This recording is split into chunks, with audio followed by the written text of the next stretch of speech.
Good morning. Today the topic is mental stress part 3 और उस content में इस श्रृंखला को आगे बढ़ाते हुए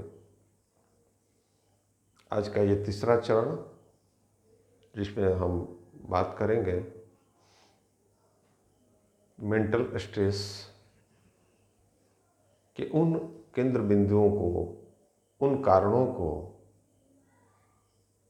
जिन कारणों का विवरण, जिन कारणों का परिचर्चा जो श्रृंखलाबद्ध तरीके से पार्ट सेकंड में, द्वितीय पार्ट में मैं इसके पहले लेक्चर डिलीवर कर चुका हूं दर्शकों, और उसी क्रम में today is the third part, mental stress. Overall I am talking about our complete health. Mental stress nowadays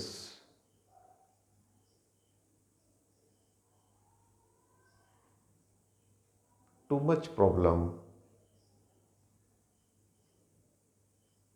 On average, we can see a lot of people, not only 95%, but 95 above 98, and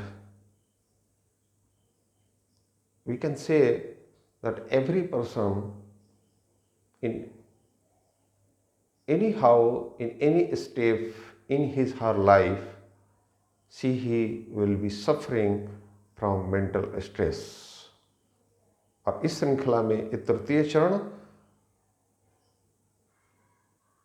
में उन सारी बातों का, जैसा कि मैंने बताया था कि स्वास्थ्य एक बहुत बृहद स्वरूप है, एक बृहद विषय है, क्योंकि हम यहाँ कंप्लीट स्वास्थ्य की बात कर रहे हैं, जिसमें कि हमारा साइकिक डिसऑर्डर जो कि मेंटल स्ट्रेस के कारण से और तनाव ग्रसित ये जो जीवन है, जो हमारे फिजिक को खराब करती है, जो हमारे फिजिक को रोगग्रस्त करती है, क्योंकि कहीं ना कहीं इंटरलिंक्ड संबंध है, इस शरीर में ही आत्मा और मन का वास है।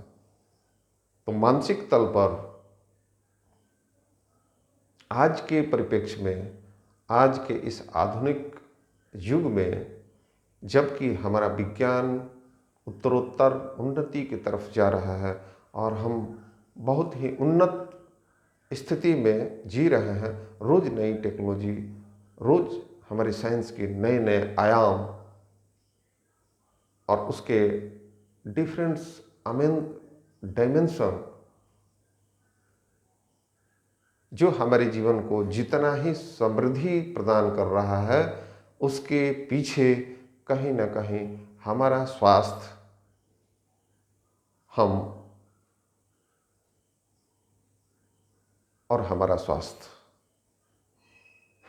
यानी मानव जीवन, और मानव जीवन जब पीड़ित होगा तभी यह संभव है जब हमारी वनस्पति पीड़ित होगी, जब हमारी प्रकृति पीड़ित होगी, जब हमारा जंतु शास्त्र पीड़ित होगा।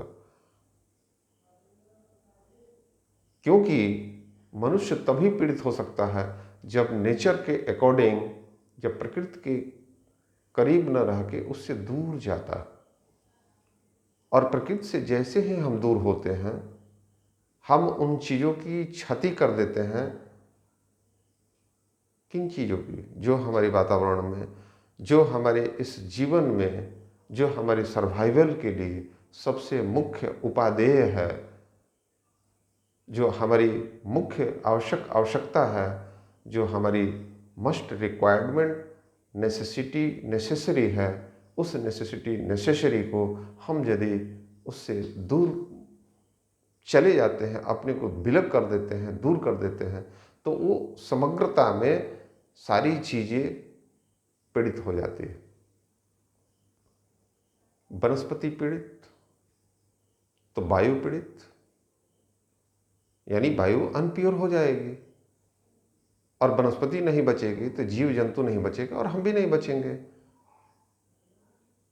यानी यदि वनस्पति है, यदि जल है, तो वनस्पतियों से हमें ऑक्सीजन मिलता है और वो फर्स्ट रिक्वायरमेंट है हमारे लाइफ के सर्वाइवल के लिए। Oxygen is the must first requirement, this is the must required necessity, necessary for survival of our life for everyone. तो इसके द्वितीय एपिसोड में भी इसकी काफ़ी मैंने चर्चा की थी कि किस तरह से हम ऑक्सीजन को, वायु को, जल को, और तीसरा जो आयाम है, जो हमारी तीसरी जो आवश्यकता है जीव मात्र के लिए, वो भोज्य पदार्थ, ये सब कुछ कहीं ना कहीं गड़बड़ हो गया है। टॉक्सिसिटी, ये विषाक्त हो गया है, ये प्योर कंडीशन में नहीं है, हमें प्योर रूप में प्राप्त नहीं होता है, और जिसका इम्पैक्ट हमारे स्वास्थ्य के ऊपर पड़ता है। और ये स्वास्थ्य हमारे शरीर के तल से ऊपर, जो हमारा मनस्तल है, मानसिक रूप से हमारे मन में विकार पैदा कर दिया। जिसे कहते हैं कि आहार शुद्धि, विहार शुद्धि और विचार शुद्धि। विचारों की शुद्धि, तो विचार कैसे बनेंगे? जैसा हमारा रहन सहन होगा, जैसे हमारी खान पान हो। तो हमारा खान पान बहुत गड़बड़ हो गया है। हम शुद्ध सात्विक भोजन भी करते हैं, उसमें भी विषाक्त अंश हमें प्राप्त होता है। कारण मैं बता चुका हूं, आप इसके पिछले एपिसोड में जाके उसकी डिटेलिंग आप सुन सकते हैं कि किस तरह से हमारा जो खाद्य पदार्थ है वो विषाक्त हो गया। और ये जो खाद्य पदार्थ है, इसके विषाक्त होने के कारण से जो हमारे शरीर का पोषण होता है, वो पोषण पर्याप्त मात्रा में हमें मिल नहीं पाता है। हमारा शरीर पोषित नहीं होता है। हमारे शरीर के पोषण का मतलब है कि हमारा कंप्लीट हेल्थ, जिसमें कि मनस और आत्मिक शरीर भी आता है। आप परिकल्पना कीजिए, इन चीज़ों को हम अलग नहीं कर सकते हैं। यदि हमारा एनी हाउ मन पीड़ित होगा तो उस शरीर में उसकी फीलिंग्स आ जाएगी। यदि आत्मिक रूप से हमें पीड़ा होगी तो उसके शरीर में फीलिंग्स आ जाएगी। यानी चाहे वो मन के तल पे हो, चाहे शरीर के तल पे हो, या आत्म के तल पे हो, तीनों तल हमारे शरीर के लिए कंप्लीट हेल्थ का कारण बनता है, कंप्लीट स्वास्थ्य का कारण बनता है। संपूर्ण स्वास्थ्य की बात होती है तो संपूर्णता उसी में है कि हमारा मन स्वस्थ हो, हमारा शरीर। अब यदि शरीर में व्याधि है तो मन तो स्वस्थ रहेगा नहीं। मन में नकारात्मक विचार आएंगे, मन उदासीन होगा, मन दुखित होगा, मन व्यथित होगा, मन व्याकुल होगा, मन बेचैन होगा। ये सारी फीलिंग्स हम मन में अनुभव करते हैं यदि हमें पीड़ा शरीर में, या तो हमारे मन में यदि पीड़ा आ गई, जिसकी मैं बात कर रहा हूँ, मेंटल स्ट्रेस की, तनाव की, ये तनाव हमारे शरीर को रोगग्रस्त कर देता। और ये शरीर को रोगग्रस्त करने के क्रम में हमारा शरीर निस्तेज हो जाता है, हमारे शरीर का वाइटल फोर्स कम हो जाता है, हमारे शरीर की एंटीबॉडी कम हो जाती है, और हम शरीर में नाना प्रकार के तकलीफ़ों से रूबरू होते हैं। जैसे कि यदि मन बीमार हुआ, मेंटल स्ट्रेस हुआ, तो हमारा इंडोक्राइन डिसऑर्डर होगा। हमारी प्रबुद्धवान श्रोतागण, दर्शकगण, जो जीवन के उच्चतम शिखर पर अपना जीवन जीने वाले, जो ज्ञान संपन्न हैं, जो प्रज्ञा संपन्न हैं, ऐसे लोग, सामान्य लोगों की मैं बात न करूं तो प्रज्ञा पुरुष जो हैं, जो बुद्धिजीवी पुरुष हैं, जो इंटेलेक्चुअल है, जो इंटेलिजेंस है, ऐसे लोग जो विभिन्न फील्ड में वर्किंग में है, not only they are belong to the doctors और they are the working in the medical field or the health sector area, but all those people who are my listeners, who are my higher dimension listeners, जो higher dimension के लोग हैं, जो बहुत प्रज्ञावान पुरुष हैं, जो व्यक्ति हैं, उनके द्वारा ये श्रवण किया जाता है, वो इस चीज को भली भांति समझते हैं कि किस तरह से आत्मिक, शारीरिक और मानसिक रूप से हमारा ये समग्र हमारा व्यक्तित्व जो है आपस में इंटरलिंक्ड है। इसका अंतरतम संबंध है, अंतरतम संबंध। तो कहीं भी एक छोटी सी पीड़ा, चाहे वह मन के अंदर आए या चाहे शरीर के अंदर आए, शरीर में आएगा तो मन पीड़ित होगा, मन के आएगा तो शरीर पीड़ित होगा, स्वाभाविक। तो मैंने जो चर्चा करी थी कि मेंटल स्ट्रेस जो है आज के समय में, आज के परिप्रेक्ष्य में जैसे जैसे हमारी प्रगति होती जा रही है, जैसे जैसे हमारा विज्ञान उन्नत होते जा रहा है, जैसे जैसे हमारी टेक्नोलॉजी प्रौद्योगिकी उन्नत होते जा रही है और हम उसको उन्नति के तरफ अग्रसर करते हुए अपने ज्ञान के द्वारा इस विज्ञान को इतना डेवलप, इतना विकसित करते जा रहे हैं। ये विकास धारा के क्रम में इसका एडवर्स साइड इफेक्ट ये आया कि हम मेंटल स्ट्रेस से पीड़ित हो गए। किसी के घर चले जाइए, आप देखेंगे कि उसके पास सब कुछ है, यानी भौतिक जगत के जितने भी सुख साधन हैं, उसके पास अच्छा घर है, अच्छी गाड़ी है, अच्छी भोग विलास की और समस्त प्रसाधन जो हमारे जीवन को आरामदेह बनाता है, सारे प्रसाधन हैं, सारे सेट मिलेंगे आपको। लेकिन कहीं ना कहीं आप ये देखेंगे कि उस घर का जो मुखिया है, जो मालिक है, जो गृहपति है, वो किसी साइड में, किसी कोने में अपसेट बैठा हुआ due to the mental stress. उसे पता ही नहीं है कि हमें चाहिए क्या। तो मैंने इसकी चर्चा की थी कि हम आज एक आधुनिक युग में एक उपभोक्तावादी बाजार के अंदर खड़े हैं, जहां पर एक अंधी दौड़ चल रही है। लगता ही नहीं कि हमें पाना क्या है।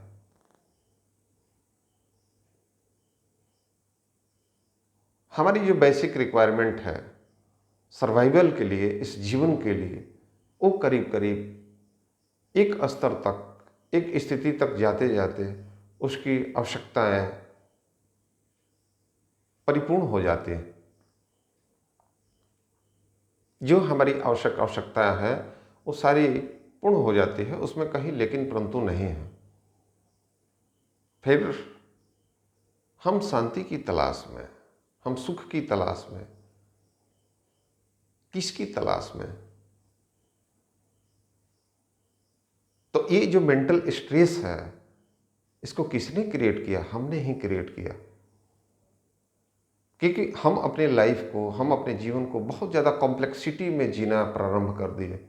और ये कॉम्पिटिटिव, क्योंकि ये जो काल है, ये कालखंड जो चल रहा है, इस कालखंड में विज्ञान और प्रौद्योगिकी के विकास का जो एडवर्स साइड इफेक्ट है, उसके ऊपर किसी का ध्यान नहीं गया। और मेरा मुख्य लक्ष्य है कि आप उसके मूल केंद्र बिंदु तक पहुंचे।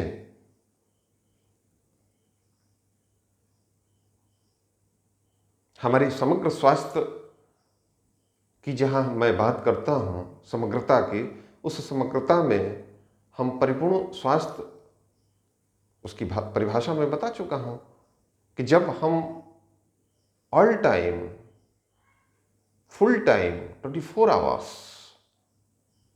जब हम अनकॉन्शियस माइंड में हैं, जब कॉन्शियस माइंड में हैं, तो प्लेजर मूड में हैं, आनंदित हैं, प्रफुल्लित हैं, प्रसन्नचित हैं। ये शब्द मैं बता रहा हूँ, ये शब्द अनुभव करने की चीज़ है। आप प्रसन्न, आप ध्यान दीजिए कि आप कब प्रसन्न हुए थे, कब खिलखिलाकर हंसे थे, कब बहुत आनंदित हुए थे। और आनंद की प्रकाष्ठा कभी आपने अनुभव की अपने जीवन में? बहुत गंभीर बात है, ध्यान देने वाली बात है। आप कल्पना कीजिएगा, क्योंकि प्रकृति ने हमें स्ट्रेस में रहने के लिए हमारा जन्म नहीं हुआ है। हमारा ये जन्म का प्रयोजन डिप्रेशन में। अब डिप्रेशन जो शब्द है, डिप्रेशन जो स्ट्रेस है, उसका जो साइड इफेक्ट है, कॉम्प्लिकेशन है, ये जो कॉम्प्लिकेशन है, मेंटल स्ट्रेस का जो कॉम्प्लिकेशन है, यही हमें वहां तक लेकर जाता है।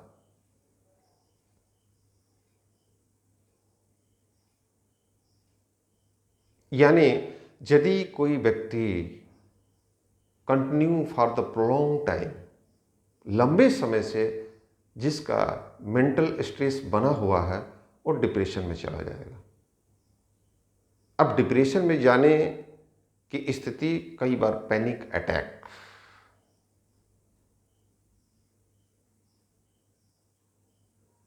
तो depression that means this is the complication due to chronic mental stress. It will occur due to mental stress. Chronic mental stress. Chronic यानी पूरा बहुत दिनों से यदि कोई स्ट्रेस में, तनाव में है, वो डिप्रेशन में चला जाता है, और कब वो डिप्रेशन में गया उसे पता ही नहीं है। तो ये ऑन एवरेज मैक्सिमम इतना मैक्सिमाइज हो गया है, कांट बी से about the limit, about the percentage, how many percentage, how much percentage, can't be say कि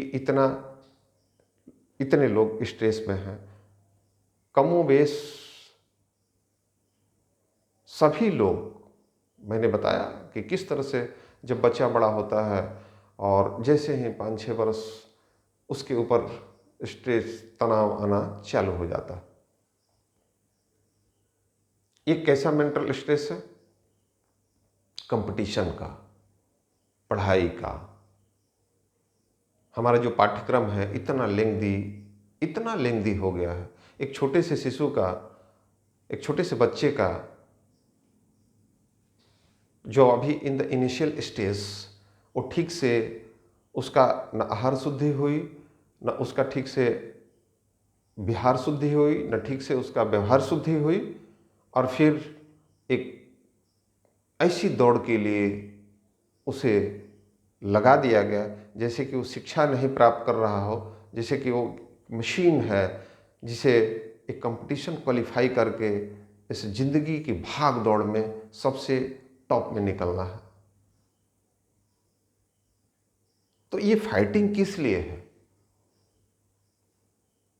ये फाइटिंग है सर्वाइवल के लिए,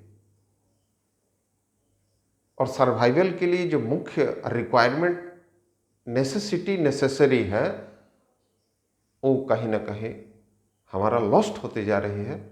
ऑलरेडी वी हैव लॉस्ट और बेसिक रिक्वायरमेंट और fundamental requirement for survival on this planet. So be careful. तो वहाँ से स्टार्ट होती है, और जैसे जैसे एडोलेशन एज आते आते, इसके बाद जैसे ही एडल्ट होता है, उसके दिमाग पर इतने सारे तनाव। किस चीज़ का तनाव? Competition for the job, competition for the society, competition for career, so and so. ये स्ट्रेस और जो हमारा बेसिक रिक्वायरमेंट, ऑक्सीजन, जल और फूड, खाद्य पदार्थ, ये सब विषाक्त, और जो हमारी लाइफ स्टाइल है, जीवन शैली, वो भी विषाक्त, वो सिकुड़ गई, सिमट गई बंद कमरे में, तो फिर जो समग्रता चाहिए थी विकास के लिए, जो पोषण के लिए, जो प्योर बेसिक रिक्वायरमेंट, चाहे वो डाइट हो, चाहे वो ड्रिंकिंग वाटर हो, चाहे वो ऑक्सीजन हो, एयर हो, ये तीनों रिक्वायरमेंट ये कहीं ना कहीं अनप्योर कंडीशन में हमें प्राप्त है। और जो हमारी पर्सनालिटी का डेवलपमेंट होना चाहिए, जो हमारी फिजिक का डेवलपमेंट होना चाहिए, जो हमारी शरीर की ऊर्जा, इसका विकास होना चाहिए और ऊर्जाओं का संग्रह होना चाहिए, वो हमारे जीवन शैली के कारण से, हमारे खान पान और हमारे विषाक्त वातावरण की वजह से वो चीज़ें परिपूर्ण मिलती नहीं है। यहाँ की कमजोरी के हालात, और उधर सेकंड स्टेप पर बैठा हुआ है competition for the career, for the study, for the qualify, then after for the career, establishment of the career, for the job, etcetera etcetera, so and so. ये सारी चीजें मिलकर एक तनाव का निर्माण कर देती है। होगा, स्वाभाविक है। जब हम रिलैक्स मोड में, और रिलैक्स मोड कैसे क्रिएट होगा, उसके निमित्त जो हमारी पद्धति है, प्राकृतिक रूप से जो चीजें हमें प्राप्त होनी चाहिए प्योर रूप में, वो चीजें प्राप्त नहीं हुई, वो जीवन हमें नहीं मिला। फिर हमें क्या मिला? एक बहुत गहरा संघर्ष मिला। तो हम तैयार भी नहीं हैं फिजिकली, मेंटली, और हमारे सामने एक बहुत संघर्ष भरी जिंदगी पहाड़ की तरह खड़ा है, तो फिर स्ट्रेस क्यों ना आए? और ये स्ट्रेस धीरे धीरे धीरे धीरे डिप्रेशन में ले जाता है, और ये डिप्रेशन हमारे स्वास्थ्य के लिए बहुत घातक है, बहुत घातक है। क्यों? क्योंकि डिप्रेशन में जाने के बाद फिर हमारा जो स्वास्थ्य है वो पूरी तरह से खराब हो जाता है। हम बहुत ज़्यादा अस्वस्थ हो जाते हैं, और ये डिप्रेशन विभिन्न प्रकार के शारीरिक व्याधियों को जन्म देने का कारण बन जाती है। और मैंने बताया है कि फिर बीमार आदमी क्या कर सकता है। तो इसलिए ये जो स्ट्रेस है, इसे हमें मैनेज करना है। How we should manage the stress, mental stress.